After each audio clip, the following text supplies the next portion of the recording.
Assalamualaikum warahmatullahi wabarakatuh. Kembali lagi dengan saya di mata kuliah Sistem Informasi Manajemen. Pada kesempatan kali ini saya akan menjelaskan di bab 6, yaitu Sistem Manajemen Basis Data.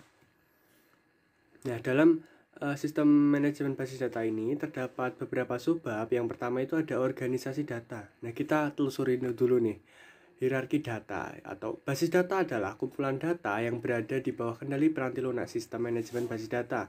Nah, di dalam data itu terdapat spreadsheet sebagai database sederhana, yaitu tuh tujuannya untuk mengenalkan basis data.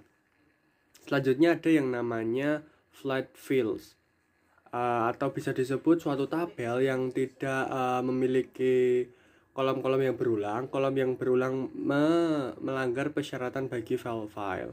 Ada juga yang namanya field kunci atau kombinasi field yang berisi satu nilai yang secara unik mengidentifikasi masing-masing record di dalam tabel. Nah, yang terakhir ini ada yang namanya tabel-tabel yang berhubungan. Nah, ini tuh tabel-tabel tersebut berbagi satu field yang sama seperti kode, dan nilai field kode menentukan baris mana di mana tabel mengandung yang terhubung secara logis. Nah, selanjutnya itu ada yang namanya struktur basis data. Nah, arti dari struktur basis data ini merupakan cara data diorganisasi agar pemrosesan data menjadi lebih efisien.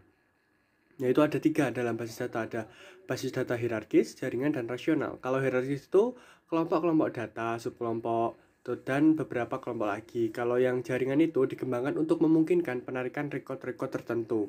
Nah, yang terakhir ini adalah basis data rasional, yaitu terdiri atas tabel di mana relasi tersebut secara implisit. Terdiri atas tabel-tabel di mana relasi terbentuk secara implisit gitu.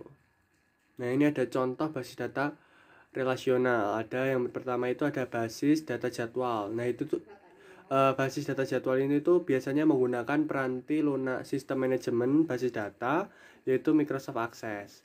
Selanjutnya akan membahas mengenai konsep basis data, yaitu ada 2 sasaran utama dari konsep basis data: untuk meminimalkan pengulangan data dan untuk memperoleh independen data. Yang pertama itu ada independensi data atau kemampuan untuk melakukan perubahan pada struktur data tanpa melakukan perubahan pada program-program aplikasi yang memproses data.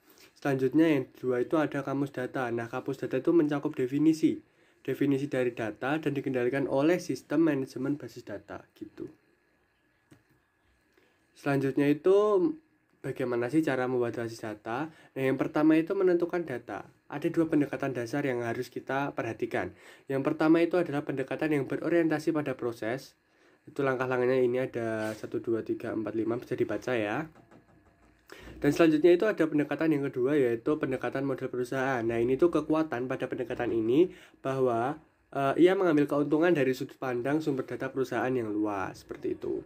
Nah, yang kedua itu kita harus mengetahui atau memahami mengenai teknik-teknik permodelan data. Nah, permodelan kebutuhan data didukung oleh teknik-teknik yang menguraikan data, bagaimana data diagregatkan ke dalam tabel, dan bagaimana tabel dihubungkan satu sama lain.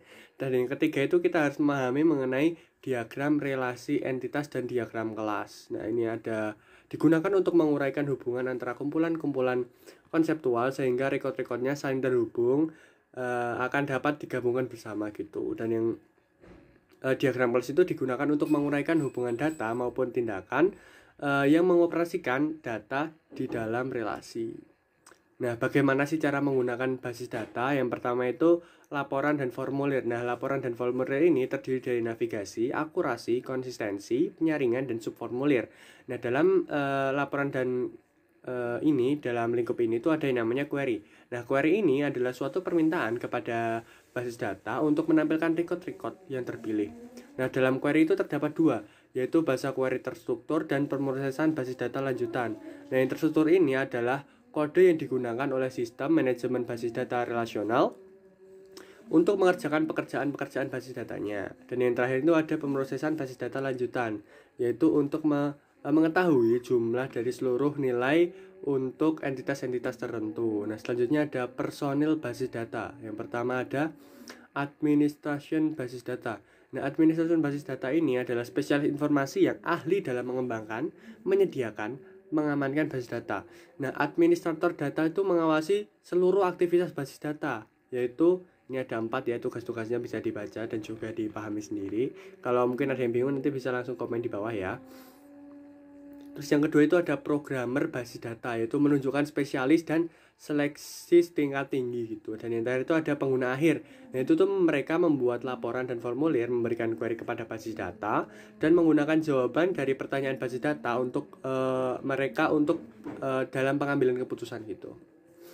Dan yang terakhir nih ada menempatkan sistem manajemen basis data dalam perspektif. Nah, apa sih artinya? Sistem manajemen basis data memungkinkan kita membuat sebuah basis data, memelihara isinya dan menyebarkan data kepada khalayak pengguna yang luas tanpa harus mempergunakan program komputer yang berbiaya mahal.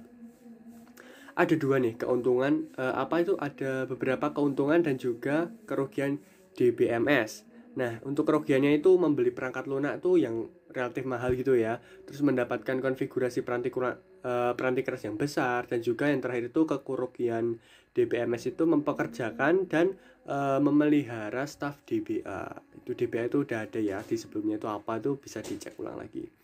Nah, itu yang ada juga namanya keuntungan DBMS. Nah, keuntungan DBMS ini ada 4. Yang pertama itu mengurangi pengolahan data, mencapai independensi data, mengambil data dan informasi dengan cepat, dan juga yang terakhir itu keamanan yang lebih baik.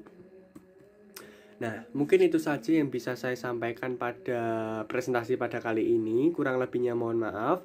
Bila ada yang ingin ditanyakan, langsung komen di bawah ya. Jangan lupa subscribe, komen, like, dan share. Assalamualaikum warahmatullahi wabarakatuh.